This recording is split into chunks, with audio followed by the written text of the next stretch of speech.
Tutorial guys, hitsong tayo ni Sir Ray Valera. Ang title ng kanta to ay Kumusta Ka? Kumusta Ka by Sir Ray Valera. Sa tutorial na ito, I'm not sure kung 4 to 5 parts tayo kasi meron itong iba't ibang parte. At hindi rin ako magtuturo ng eksaktong string pattern kasi paiba-ibang string pattern ng kantang ito. So start na tayo. First intro, verse na. Intro at verse 1, pare-pareho ng chords na ginamit. Ang intro ay ang verse 1 and then sa verse 2, halos pare-pareho ang mga chords na ginamit. Mag-iba lang ang last part. And then ang third part nito ay sa chorus and then outro. Umpisa na tayo. Pagkita ko muna ang ating intro o verse 1. Kita ko muna. Eto.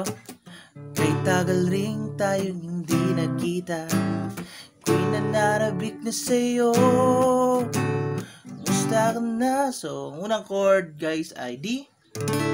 Yung kakanta si Sir Valera. Intro na to, verse 1, intro. Kay tagal ring tayong, and then C. Then A7. So, A siya, remove natin ng itong gitna, okay? Kay tagal ring tayong hindi nagkita. And then second line, verse 1 to intro. Ko'y nananag, D ulit, and then A minor 7, then D7. So, A minor siya, remove itong isa. A minor 7, and then D7. Okay? Ulit. Dahil ring tayong hindi nagkita, ko'y nanarabik na sa'yo. And then G. Gusta ka na. G, and then F sharp minor, and then B minor, okay? F sharp minor, B minor, okay? And then tapos E minor, then A7 ulit, then D. Play natin mula umpisa. Tagal ring tayong hindi ko nananabik na sa'yo. Then G, and then E minor, then A7, then kita. Yun ang unang part, and then sana ay kita. Then second line, so D, E minor, and then dito guys D major 7, so tatlo lang then E minor ulit, then D major 7 ulit, then A7, then D, and then dito guys ang ending ay B flat, then A7, gets B flat at A7. So play natin ang second part, sana ay kita. Second part, major 7, sundan nyo lang, sundan minor, major 7, then A7, D, B flat, A. Yan ang intro at first verse, intro o first verse. So, play natin ulit ng buo. Hindi nakita. Wala umpisa to, nananabik na sa'yo. G, sana E minor, A7, kita. Second line, major 7, major 7 ulit, A7, then B flat, A7. And then pasok ang second verse. So first verse yun. Dito sa second verse naman guys ay para mga chords na ginamit. Yung sinabi ko kanina, ang ending lang magbabago, okay? Ulit, para ang mga chords na ginamit, ang ending lang magbabago. Play na lang natin para pakita ko ang ending last part. So then second verse. Yun para yung mga chords, ulit-ulitin lang. Na sa'yo,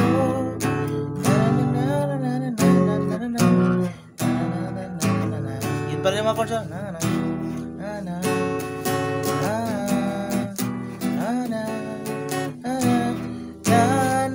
then yung sinasabi ko, ang ending D7. Okay, so kung sa first verse ang ending ay B flat at A, dito naman sa second verse ay D7. Yan ang ending ng second verse. Okay? Then chorus. After ng second verse, chorus. Tandaan mo. So, chorus. After nun, chorus. Tandaan mo na lang ang sasabihin ko sa'yo. So, chords, first line ay G, A, 7, then then F sharp minor, then A7, then D7. Play natin. First line to ng chorus na wala lang ang sasabihin ko sa'yo. Okay, G, A7, F sharp minor, A7 at D7. Here first line, and then second line, G ulit, A7 ulit, and this time ay D na. Then A7, D7. Yan ang second line. A, D. Play natin mula umpisa. Namo na lang ang Diyos sa'yo. Second line. Na bago. Then third line. G ulit. Nandito malayo ka. So G. This time ay F sharp na F sharp. So pwedeng F7. Gusto nyo. F sharp na lang para mas madali. Okay. Third line to, third line. Ka. And then tapos B minor. And then ang last part, umulan bumagyo. So E7 sus.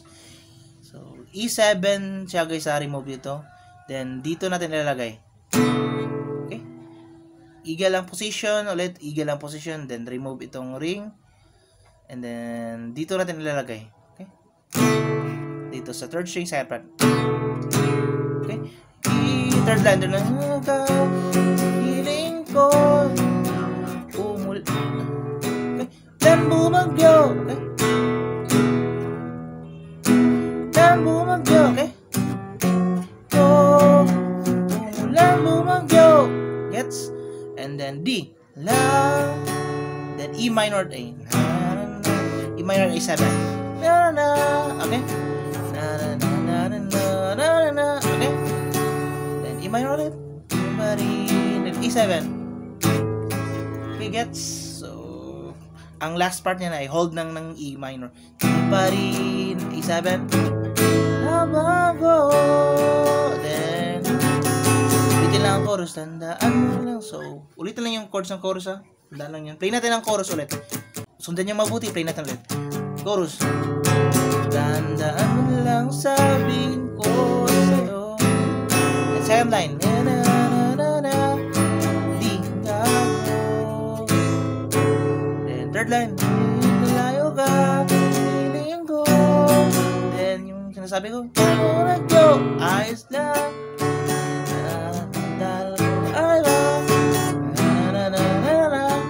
Then yung sinasabi ko hold ng E minor. Bari. Nabago. Yun yung mga chords ng chorus, ulitin lang yung mga chords ng chorus after nun. Timing lang natin sa MP3 o mga part na kata. And then may outro to, proceed tayo sa outro. Ending ng last chorus guys, ending ng last chorus and then outro. Di pa rin babago. Ito ang outro to. Di pa rin bago. Outro to, outro.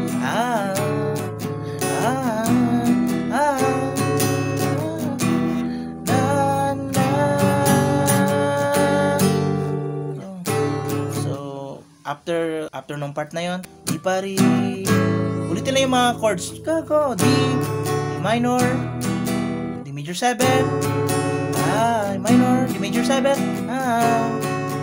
minor, then E minor, A, then G guys, G, then G minor, okay, G, G minor, then lagyan ng kulay, D sus, then D. Ulit, play natin. Bari, baba, outro doang.